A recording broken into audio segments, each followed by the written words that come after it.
Hello and welcome to the very first Relationship Growth Lab. I'm Melva Johnson and I'm so happy that you joined me. I am so looking forward to this weekly series to support couples to just take a look at basic skills that can make their lives feel more comfortable and enjoyable on a day-to-day basis. And now, what does that include? That includes having skills that are used for conflict to turn into skills for collaboration. And I'll say more about that later, because that's the purpose of the series. So before we begin, I'm such a stickler for confidentiality, which is why whoever participates in this weekly webinar, no one will be able to know who you are except me. This is such a private experience for couples that I want to make sure that no one is concerned about who's going to see them. If it's a therapist, if their clients are going to see them, if it's a minister, if their congregation is going to see it, if it's a politician, if their constituents are going to see it, whoever. This is a personalized experience for everyone. And that includes the chat. The only people who will be able to see any questions that comments that you make in the chat will only be me. Okay, so the second thing that I want you to know is that this is called a laboratory because I'm going to be introducing very specific skills to try on. There will be a skill to try on each week and practice. And when you come back the next week, you can share in the comment section or share via email with me what that experience was like, whether it was challenging or extra challenging or whatever it was for you. And then I can support you in terms of what the next step is, because growth is not linear. Growth goes up and down. And when you're changing something that is so familiar to you, growth and shifting gears is not always that easy. And I'm talking about lifetime skills. So I want to share some slides with you. Okay.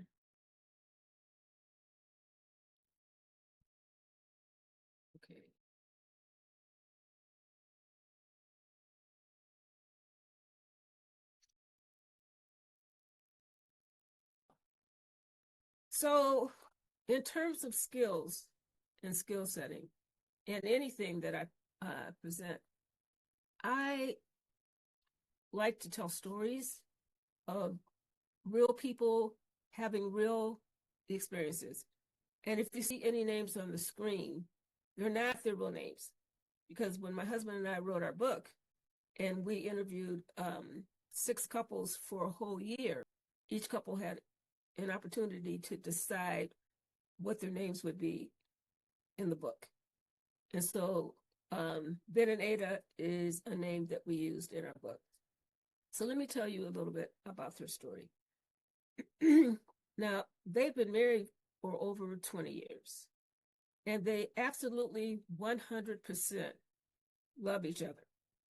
However, they got stuck in the same pattern or skill set over and over again. So, in other words, they had the same argument over and over again.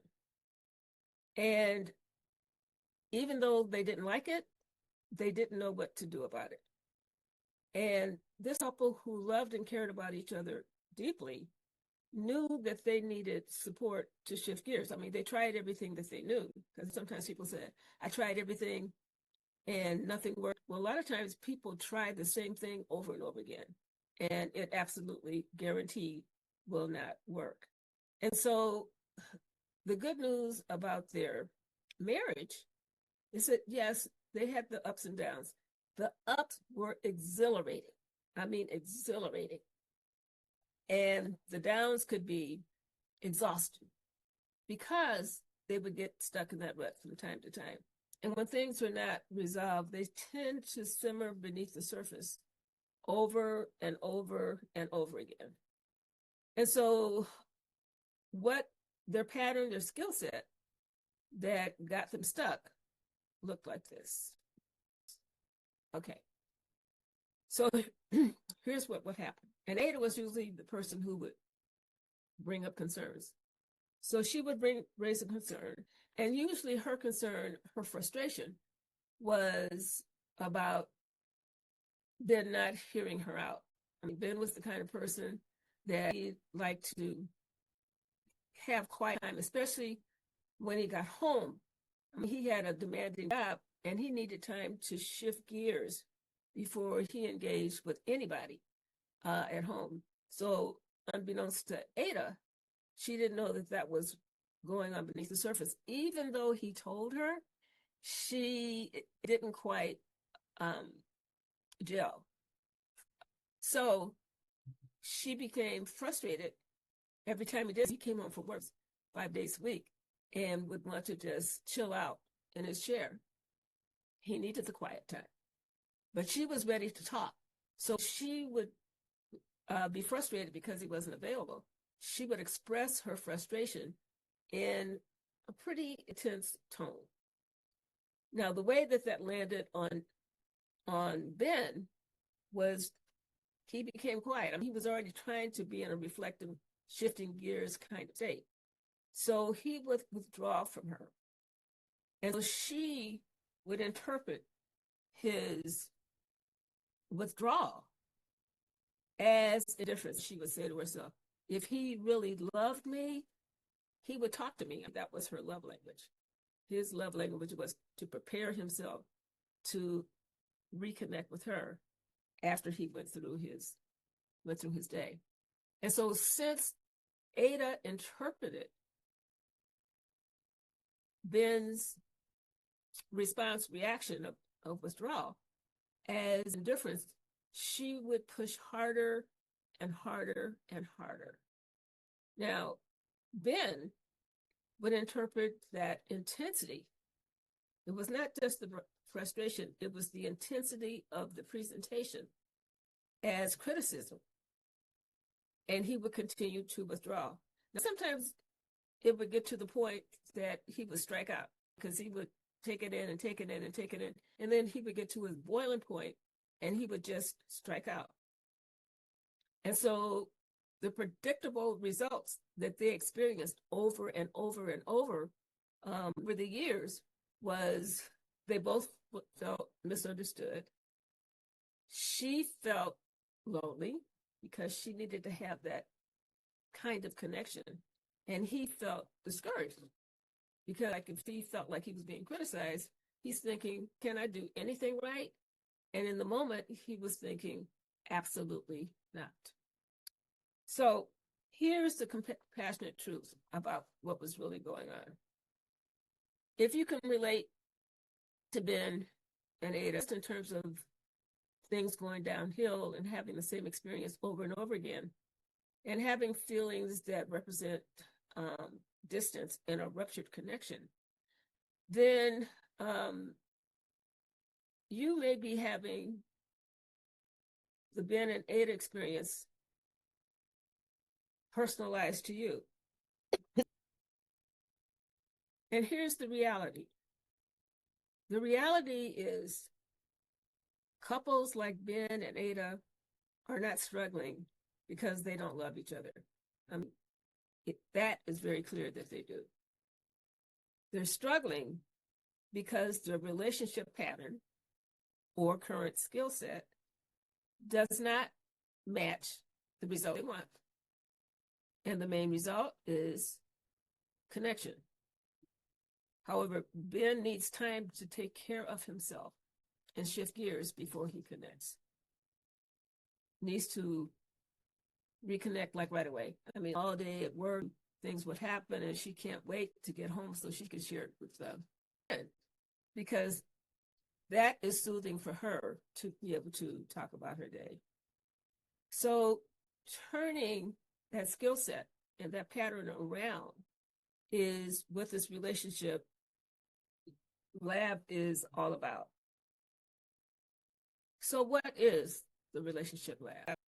The Relationship Growth Lab is a safe space to experience a step-by-step map. I will provide the map, excuse me, to turn reactive patterns in conflict into a structured process to take the first step toward shifting gears toward collaboration, from conflict to collaboration. So what does that involve? That involves partners working together towards common goal. Common goal is having a deeper connection that nurtures lasting love. It means actively partnering in decision making and problem solving. It means working together to have your own personalized system of mutually nurturing the relationship. So when you think about what you just saw about Ben and Ada, and you think about your own relationship, on a scale of 1 to 10, where would you say things go when you get stuck in conflict or a disagreement? 1 is severe conflict, 10 is ultimate collaboration. It's like you work it through on a scale of 1 to 10. And for Ben and Ada, since they got stuck, now that was not the essence of their whole relationship. That was representative of that part of their relationship because they had a lot of things working for them. So where do you imagine they were on that scale?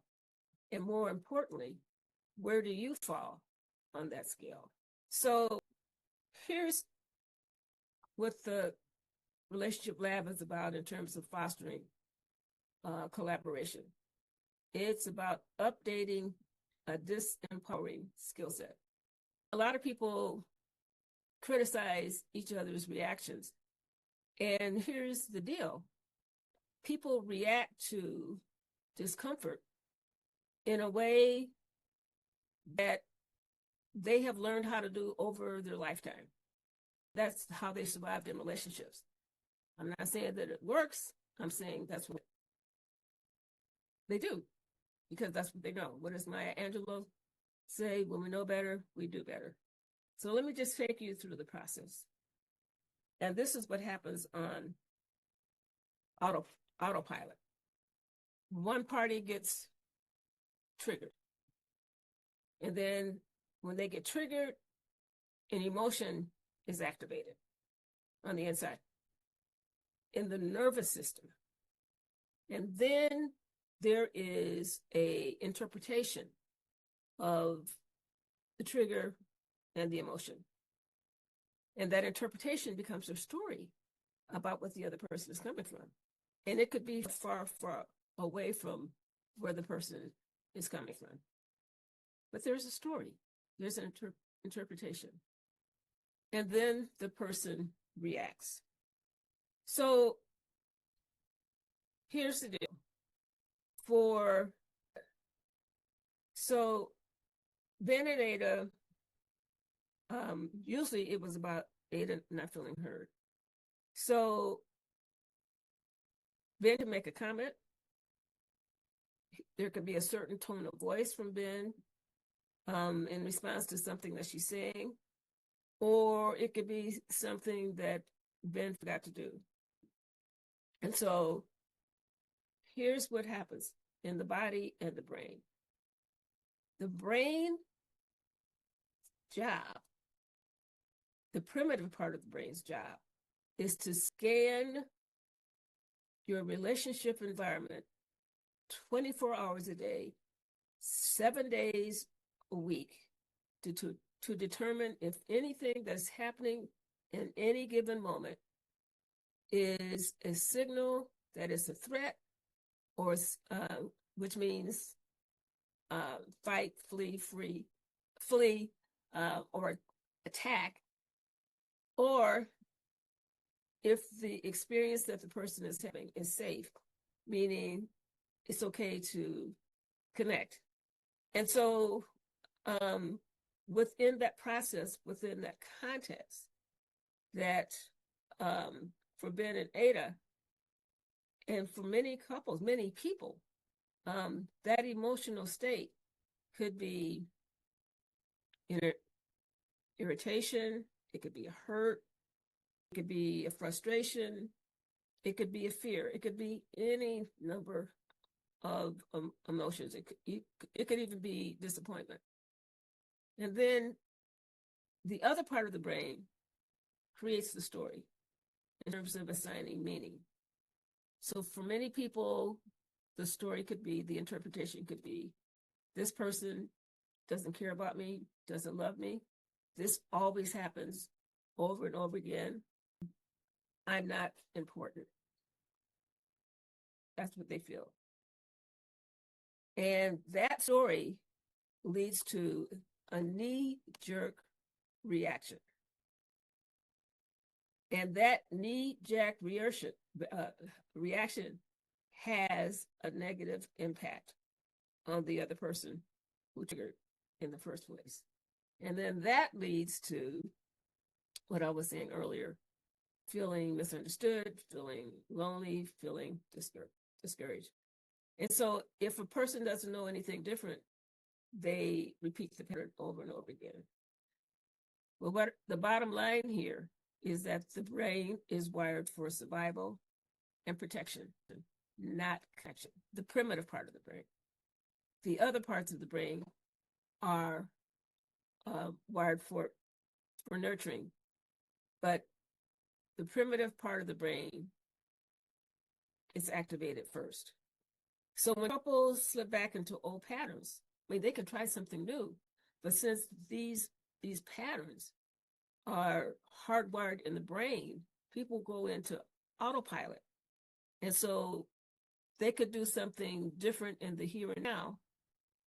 But since the brain is so hardwired for the way that they function now, they just go back into the old patterns.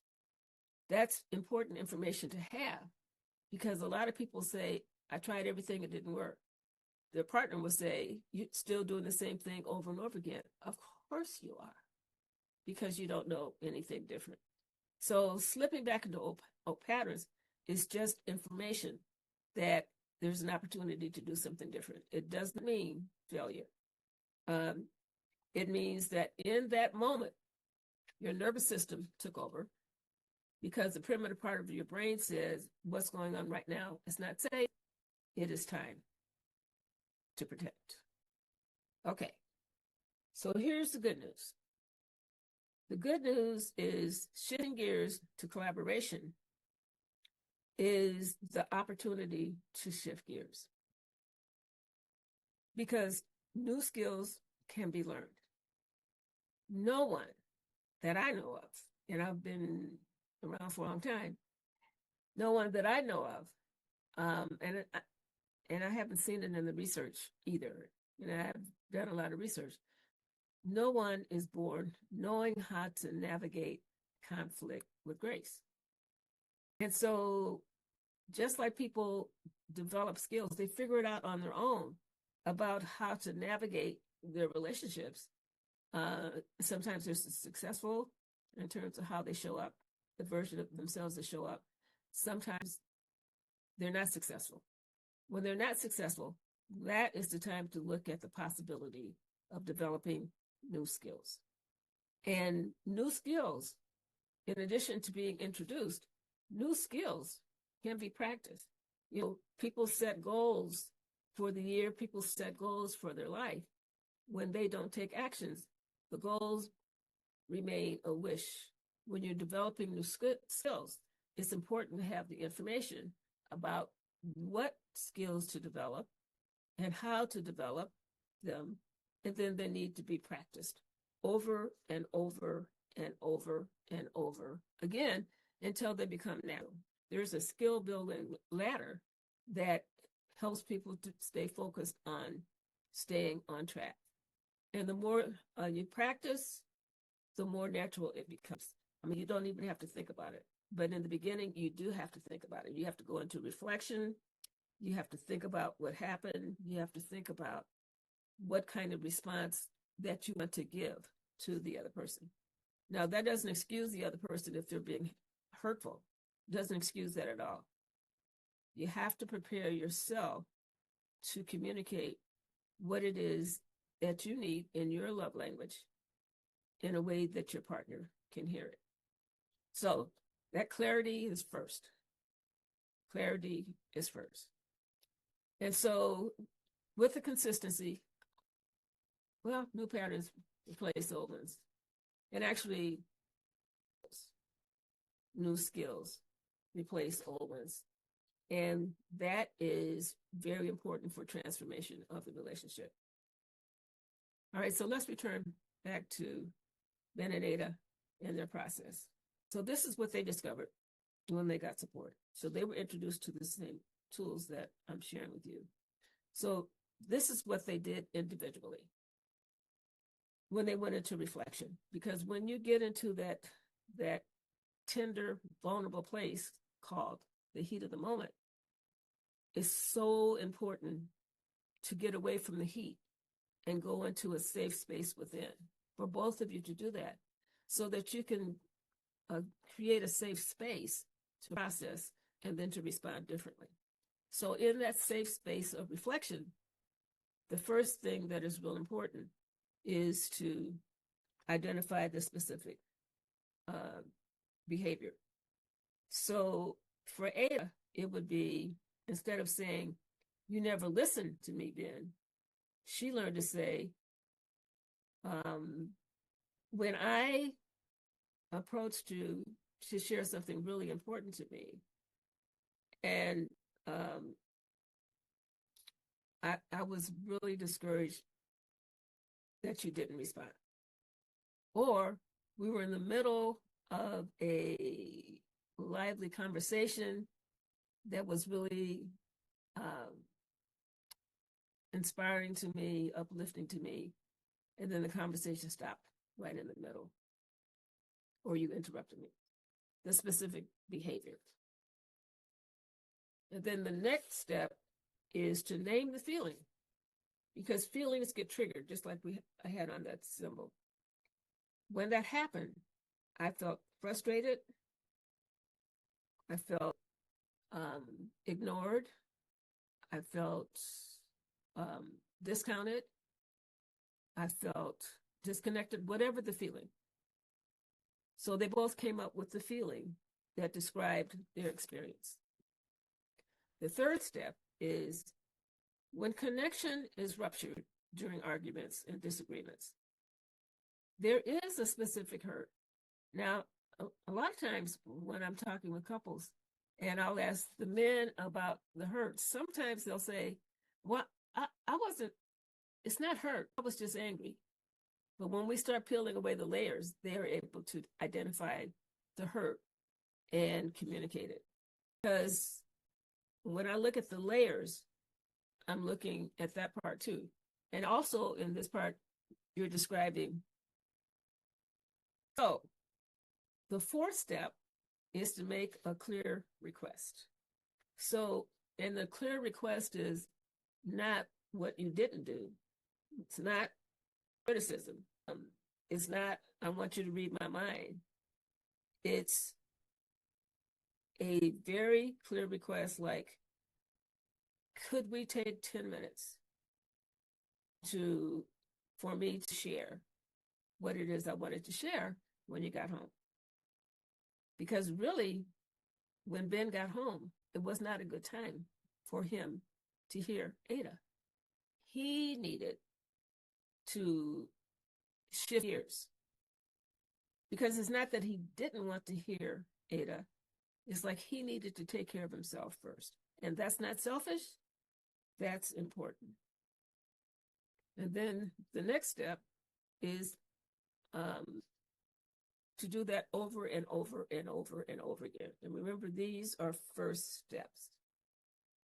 And these are the steps that are important for each individual partner to do.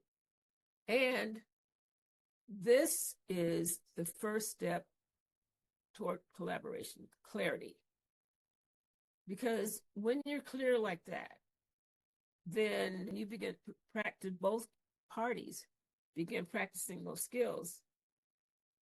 When there are disagreements, when there is conflict, instead of it feeling like a battlefield with both parties reacting to each other, it begins to feel more like an opportunity for working together to get to the bottom of it. So you're focused, and if you're going to attack something, to attack the problem, and not each other.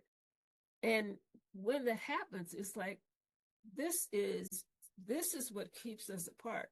So we're going to work together as a team, as collaborators, as soulmates, as playmates, not opponents, because you're not enemies. It's just your coping skills, your skill set clashes. So that's the very first step. So what does that mean for you? So I have a practice for you.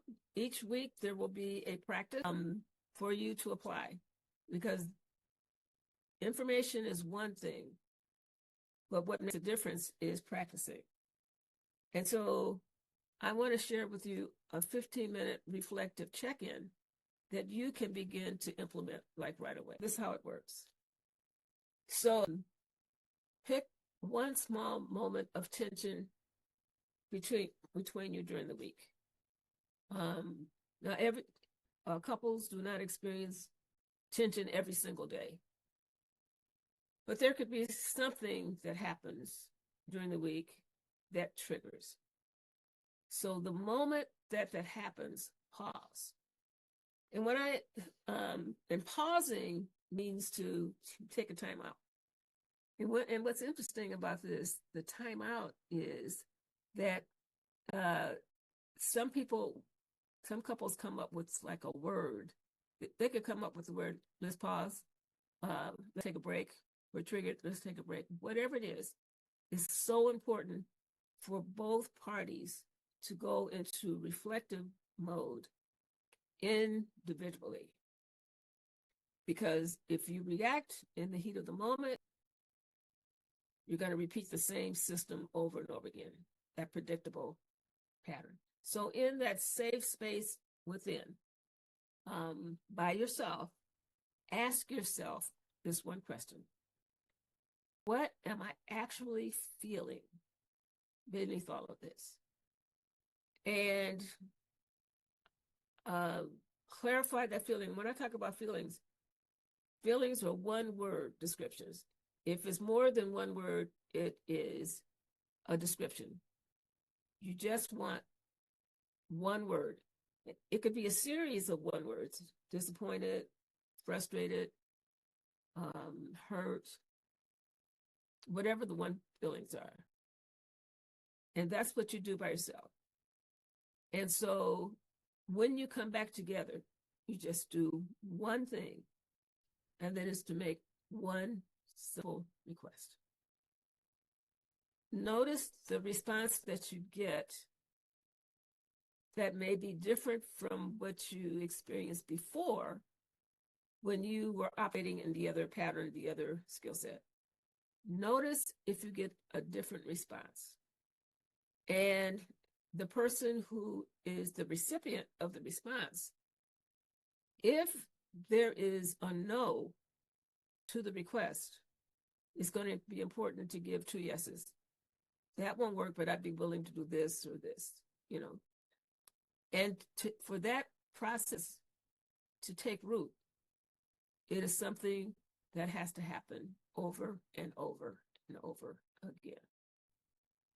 After the experience, it's going to be important to go into reflection again, separately, and ask yourself, on a scale of 1 to 10, how did that go? And actually, you can ask each other, on a scale of 1 to 10, how did that go? That's another conversation. That's a growth-producing conversation. And just notice that if you could start off closer to a 10, but since this is new behavior, then it is normal for the number to drop after a few days, because the new behavior, the new process is not installed yet. It means that autopilot has returned. Expect it and plan for it. This is exactly why practice and structure matter. So here's the thing. Gentle invitation is what I'm calling it. So many of you are going to implement this right away. That's what some people are able to do. There are others who get stuck in autopilot and would like to have support, some kind of structured support to keep them on track. And that's what coaches do, support people to stay on track. Because remember, the big picture, the big goal is collaboration. And so collaboration is a big step. And right now, starting with that very first step of going to reflection and getting clear and communicating that one thing is a very important, powerful step toward bridging the gap. So if you want structured support, then the next step beyond the weekly relationship growth lab is a 30-day reset program that I will share more about next time. Okay, so that's the big picture. All right, so questions. This is a time for questions.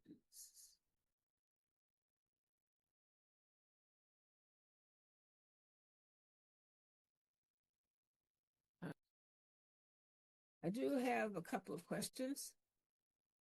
The first question is, what if my partner isn't interested in doing this with me? I hear that question a lot when I'm presenting information like this. And this is a very common question.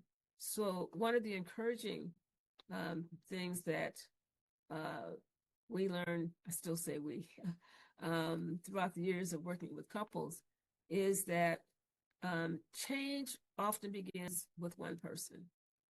Because when people become reactive, or if one person gets triggered and things get tangled up with the going back and forth, then I say is that it only takes one person to untangle. It takes two people to keep that tangle going, but it only takes one person to untangle. Meaning, when one person responds differently, does not react, just goes through the process that I just shared, it gradually changes the emotional atmosphere of the relationship. So even if your partner isn't actively participating right now, the skills that you practice, if you do this process that I shared with you tonight, it could make a meaningful difference. Only takes one person to untangle. Here's the next question. What if I try this and fall back into old patterns? The answer is you absolutely will fall back into old patterns. And what's important is to have a plan for when that does happen. And the plan is going through the steps that I just shared. And because what it means in the moment is that the nervous system has taken over. The primitive part of the brain is in charge. And so when the primitive part of the brain is in charge and you're flooded with emotions, of course you're going to go back to old patterns. So that's not about failure. That's like important data about a symptom for change.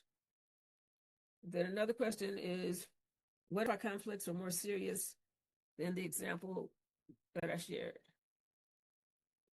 Yeah, that's an important question. So this process applies to many levels of conflict because it focuses on emotional safety, going into a safe space so that you can show up as a safe partner to have a conversation with. And what I just shared about, it only takes one person to untangle. that is the first step. However, this does not work. I mean, something more serious has to happen. If there is abuse or addiction or situations where one partner doesn't feel safe. So that requires another kind of immediate help. That requires getting into a situation, and you can call a helpline in terms of getting resources for getting help for those serious relationship situations. Here's another question. What if my partner and I can communicate very differently?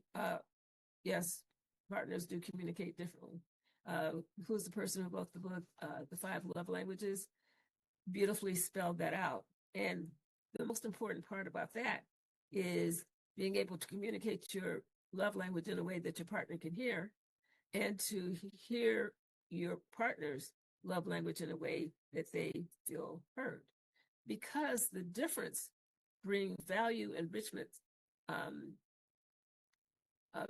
to the relationship. Because the fact that you communicate differently, you were doing that when you became a couple. You were doing that before you became a couple. So you can make those different communication styles to work for you. How long does it take to see improvement? Now that depends. Most people don't like that comment. That depends. But it does. It depends on how long the patterns have been in place and how consistently the new skills are practiced. I mean, it really does take dedicated, committed practice. So change does not happen overnight. Okay, here's another question. I have a couple more questions. So this question is, what happens during the 30-day reset? Okay, so the 30-day reset is an upgrade from the weekly relationship growth lab. And it is a structured process to help couples implement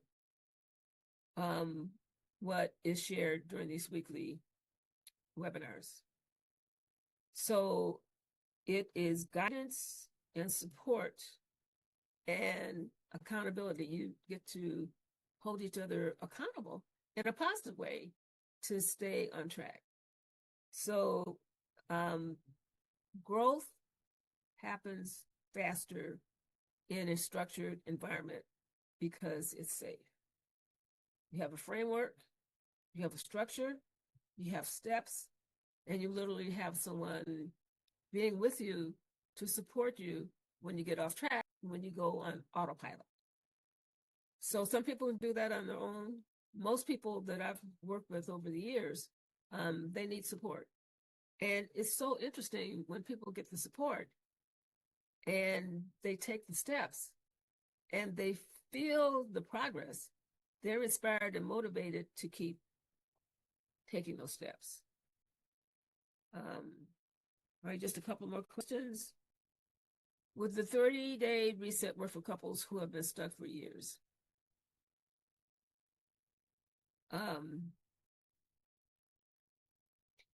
Yes,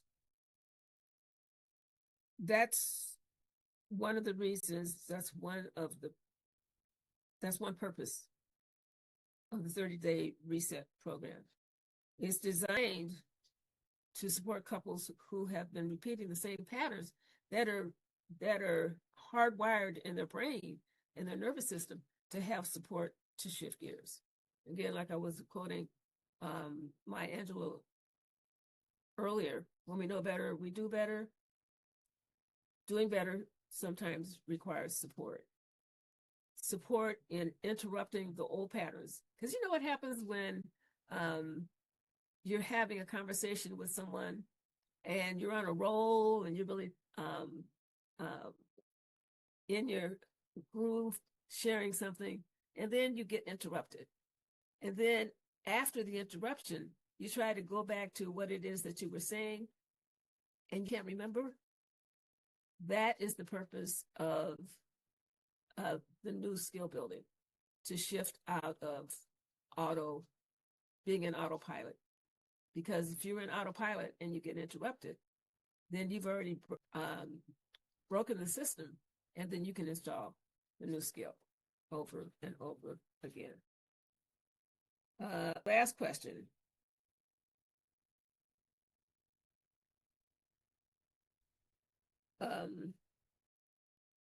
When does the 30-day reset start?